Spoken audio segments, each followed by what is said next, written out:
Hello all, Corey here. I'm back on the YouTube, Sean's behind the camera. So just a bit of an update. It's been a little while. Been busy running the gym, doing my coaching. Currently, personally, I'm in a bit of a gaining phase, taking it nice and slow. I've just had a deload last week, so I'm feeling nice and fresh. I've evaluated my training before the deload, so I've made some adjustments to my volume, made some adjustments to my training. Did a bit of a deload last week, 3 entire rest days, and then we had 4 deload sessions. I'll run my deloads a little bit different depending on how I'm feeling. Either do like a devolume, where I'll train the exact same, but I'll do 1, maybe 2 working sets for the isolation movements, or if I'm feeling real fatigued and I need a few more days, I'll take a few more days. But today we're gonna do hamstrings. Haven't done hamstrings yet. Got into some hammy curls, a hip hinge. I'm gonna walk you through it. Let's go. Are you gonna be able to give me a spot with that or not?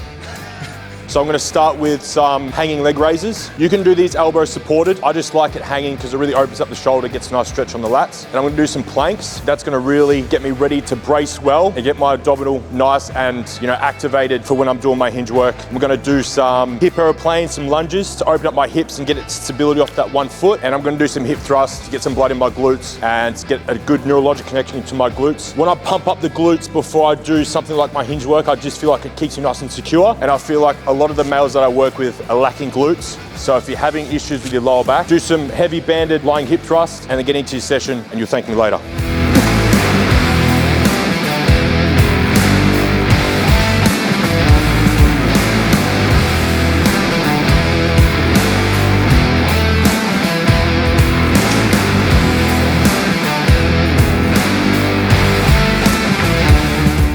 So on these, before you initiate the drive to the top, have a sharp exhale and making sure your hips are nice and tucked, your rib cage is nice and tucked in as well. So you're not just fucking swinging back and forwards and not actually cueing sternum to the pelvis like we do on our bracing for our hinge work.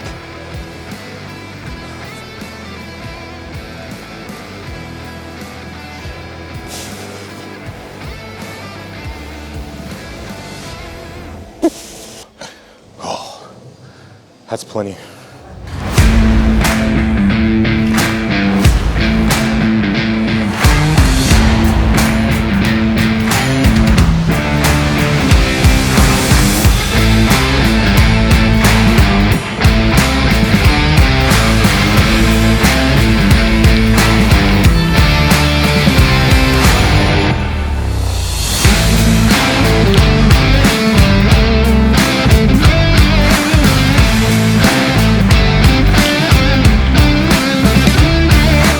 These have been a game changer for me.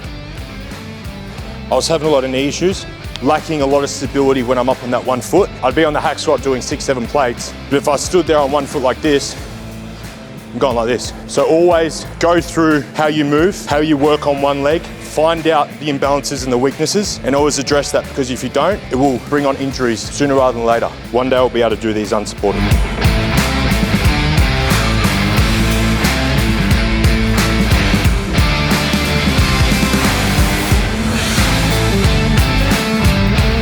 So I'm really just thinking about while I'm doing these, heel, big toe, little toe, hard to the floor. And I'm thinking about just clawing the floor with my foot.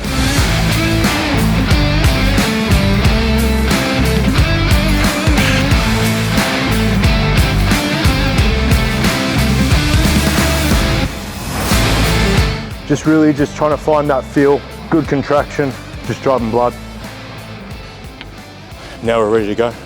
So I got my intra-workout nutrition here. I'm huge on intra-workout nutrition. Science aside, it just helps me fucking train harder. So I have my carb drink right here, which I'll drink within the first 2 exercises. Cyclic dextrin, high quality carbohydrate source, digests really well. Pomegranate juice in here. The fructose in the pomegranate juice will actually help the absorption, the partitioning, and the digestion of the whole drink itself. Glucose and fructose is going to increase the uptake of the carbohydrates. Then I have coconut water in here, the electrolytes to stay nice and hydrated. So I'll finish that within the first exercise or 2, so it's all circulating. A lot of people drink intra-workout drinks and they'll be finishing it as they finish their workout, and really they're missing the point of intra-workout nutrition helping you train if you're finishing it when you finish training. And then at the halfway point, I've got my EAs in here to provide my body a constant supply of amino acids and the key keep muscle protein synthesis high. I'll start and finish this. I'll get it down quite quick, about halfway into the training. First exercise of the day, single leg hamstring curl. I always like to start with this exercise because it really smokes the hamstring in the short range. It really gives you nothing in the length and range. So what we're looking for here is like to stand nice and upright on this because we want really no hip and lower back movement while we're doing it because that's going to affect you shortening the hamstring and it's going to put tension on the hips. So we brace sternum over pelvis, rib cage down, core brace, and keep that nice and locked in. Externalize stability on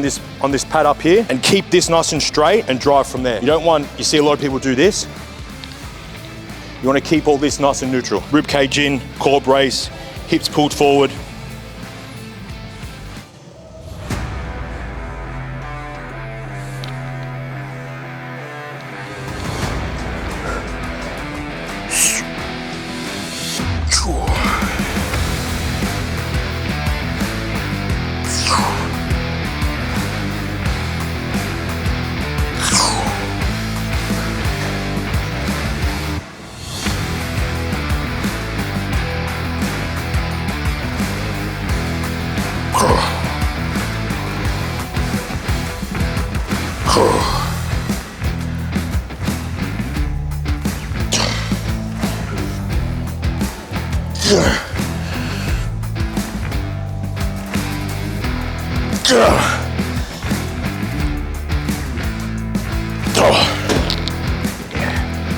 Good.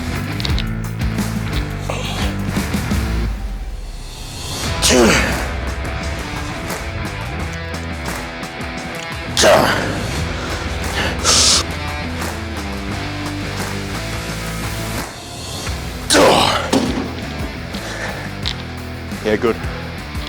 Good set.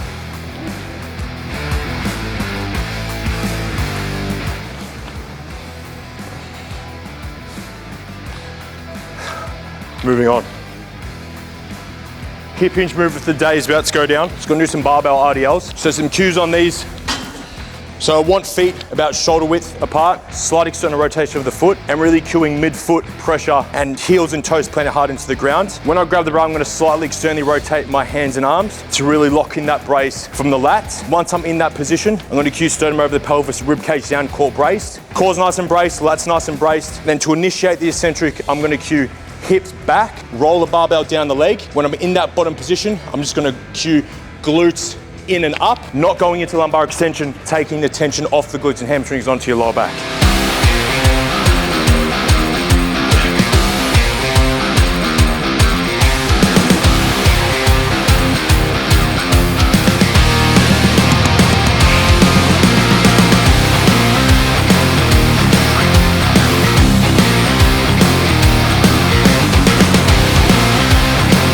Right, good.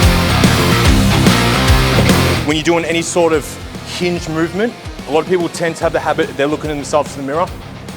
You have to remember your posterior chain runs up the back of your neck. So if you're looking yourself in the mirror in this position, your spine's not going to be straight at the top. So make sure you keep chin down, pressure back into the chin, and follow the motion of that spine, right?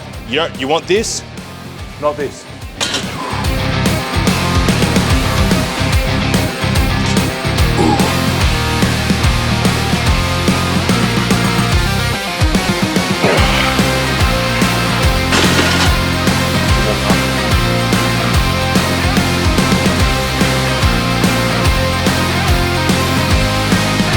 So you see that feeder? So 4 plates is gonna be my working set. 1 plate I did 5, 2 plates I did 2, 3 plates I did 1, and I'm ready.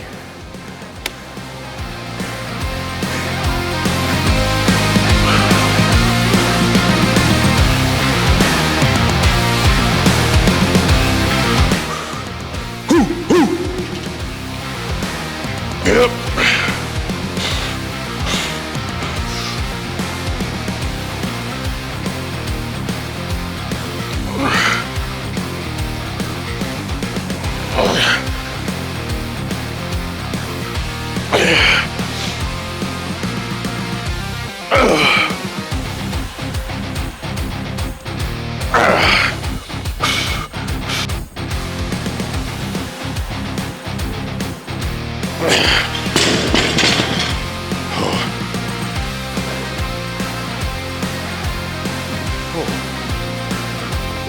Did 2 working sets on the single leg hamstring curl, really hitting the short range. I did 1 working set of 8, then 1 working set of 12 on the barbell RDLs, really taxing the length and range. Now I'm gonna hit a single leg press. I'm gonna really limit the knee flexion so I hit the adductor in the length and range, and I hit some glute as well. No, this is not for the hamstring. You can't hit your hamstrings when you're doing a leg press. It's just not how it works. It's like trying to train your biceps in a tricep push down. The goal here is adductor and glute, and I'm doing that by really limiting my knee flexion and my knee travel over the foot.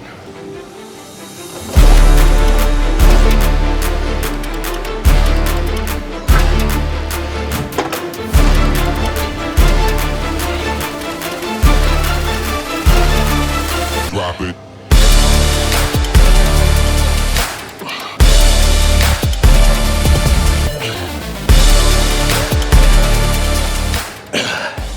So you see on these, in that bottom position, you can see neutrality from my ankle to the knee. As I said, if I wanted more quad, I would aim to get that knee traveling over the base of the foot. As I said, we're really trying to hit the adductor and the glute on this leg press.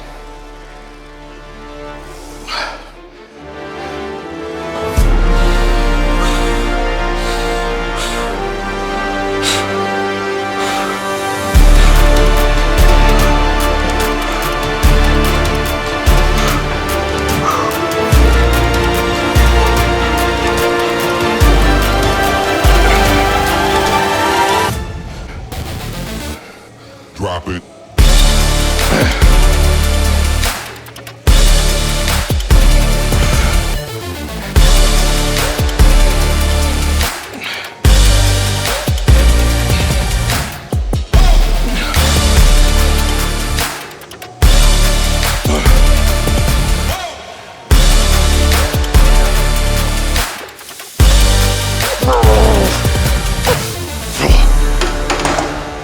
Last movement for the hamstrings here, seated hamstring curl, really making sure we get the absolute most out of my hamstrings. Hitting it from the length and range again. So set up here, make sure the knees line up with the pivot point in the machine, so we get the most knee flexion we can and keep knees nice and healthy. Alignment across all joints, so ankle, knee, hip, all in a straight line. I like to keep my feet pretty much neutral or slight internal rotation. Doesn't really matter that much as long as you're not like crazy externally rotated.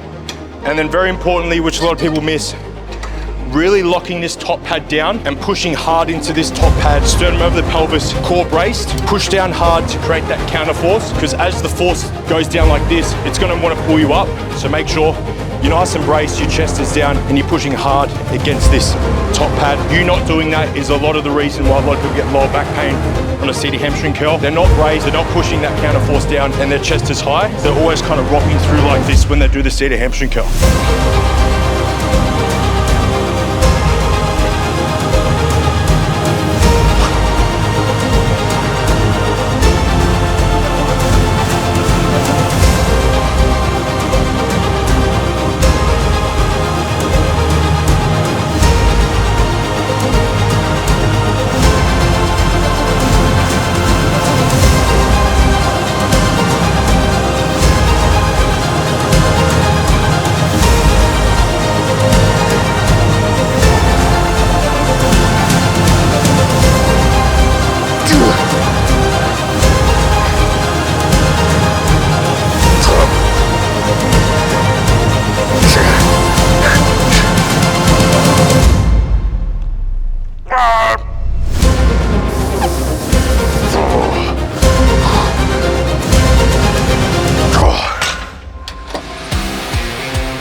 Farmer's carries.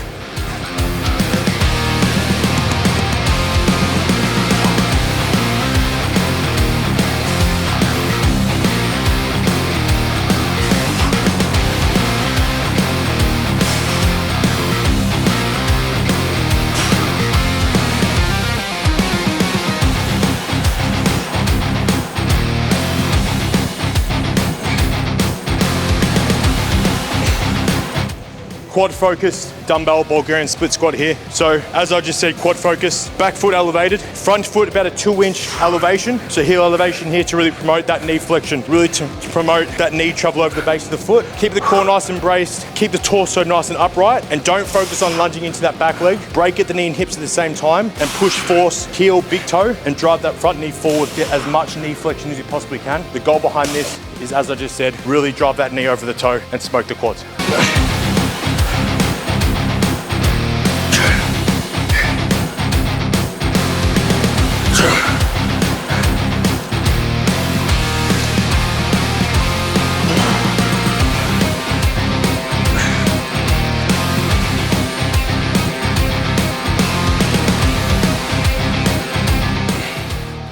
Like I spoke to at the start of the video, last week I pulled a deload because the week before that, my recovery was really not up to scratch. And how I noticed that is, I'm the type of person, as soon as I walk into the gym, I'm ready to go. However, sometimes if you're an individual like that, and there's many out there, gym performance may not be the greatest feedback marker to dictate recovery. Because I would wake up in the morning feeling quite tired. I'd find it very hard to switch on for work. But as soon as I got in the gym, took a pre-workout, I was ready to go. As soon as that workout ended, I'd crash again. Always tired, but found it hard to fall asleep at night. Digestion was slowing down a lot. Cognition just wasn't there. And my general work capacity that I'm used to was down-regulated quite a bit. And that's how I know for myself that recovery is not up to scratch. So when we think about recovery as a whole, don't just look at how you're training, because sometimes look at a comp prep setting. You're highly, highly fatigued, but you still rock up to train every day, right? So sometimes training isn't the greatest marker to dictate how you're recovering.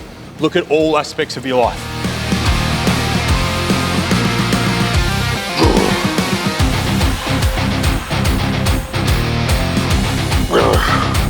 Like I said, deload last week, week before that, the volume was a little bit too high. Couldn't really recover from it. I've swapped out some exercises and even out the tension provided throughout the week a little bit better. For example, my quad focus day, I was doing hack squat, pivot press, quad focus split squat, all in the one day. And it was just bearing me, especially with the amount of accuracy and tension I can provide to my quads. I have a good connection to my quads. So an example of that, I've moved the split squat from quad day to hamstring day to even it out. So I'm trying that out and keeping the volume quite low. And like I said, just straight sets. Run through the session. I give myself at least 2 weeks with that volume landmark, see how I'm recovering, and then I'll always try and drive straight sets before adding any intensifiers. A lot of people just like to throw in drop sets and rest pauses. You're gonna get more development and growth from a straight set. So if you can add a straight set, add a straight set. If you feel like you can add something, but not a whole straight set, that's when you can think about adding a drop set or a rest pause or a giant set, whatever it is. Wanna have alignment from knee to ankle. Push this top pad hard down and secure, and just going through the full range of motion. All right, so that's hamstring day wrapped up. Single leg hamstring curl on the shortened range, and then we went on to a single leg press targeting the adductor and glute in the lengthened range as well. Seated hamstring curl, quad focused Bulgarian split squat, quad extension, and some calf raises. So this is my second lower body day for the week with my quad focused, where I'll do 4 quad, 2 hamstring. I'll do my adductions isolated. I'll do hack squat, leg press, more quad extensions, and I'll do a lying hamstring curl and a seated on that day as well. Then we have my hamstring day focus today. Biggest tip if you want to grow your legs, split it into 2. I don't know anyone, unless they've already developed their legs, growing and making progression on their legs, doing 1 leg day a week. If you're doing squats, leg press, RDLs, split squats all in one day, I highly question your intensity and your work capacity. So yeah, thank you for coming, and I'll see you soon.